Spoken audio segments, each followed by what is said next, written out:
In today's video, I'm going to teach you how to do payroll in Xero. By the end of this walkthrough, you'll know how to navigate to the right areas in Xero, make sure your bank account is set up for payroll, add your employees, and get to the point where you can review a pay run with confidence.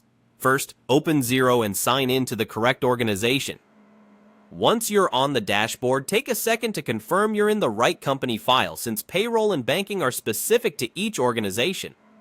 Across the top, you'll see the main navigation. We'll start in accounting to make sure the bank account you'll use to pay your staff is set up correctly. Select accounting, then choose bank accounts. Payroll needs a bank account to post wage payments and reconcile them later, so this is a key foundation step. In the bank accounts area, look for the option to add a new account. Click Add Bank Account. You can search for your bank to connect a feed or set up the account manually if you prefer. Give the account a clear name. Many teams use something like payroll or wages, so it's easy to spot during pay runs and reconciliation. Ensure the account number and currency are accurate, and save your changes. If you don't have permission to add accounts, ask an admin to grant you access. With the bank account in place, head to Payroll. Open the Payroll menu and add each employee who needs to be paid. Create a profile for every person, completing the required details and assigning the correct pay cycle, pay rate, and employment status.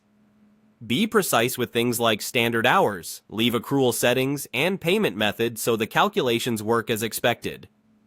Double-check that each employee is linked to the right pay calendar and that their details match your records before you move on.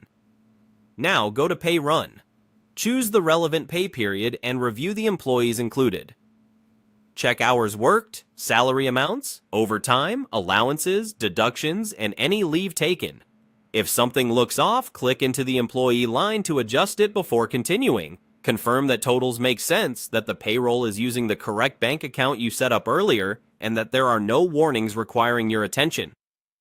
Preview payslips to spot formatting or data issues early and save any changes you make as you go. That's the core flow. Open Xero, confirm your bank account, add your employees in payroll, then open a pay run and review the payroll details carefully. When everything looks accurate, you're ready to proceed with your usual payroll actions.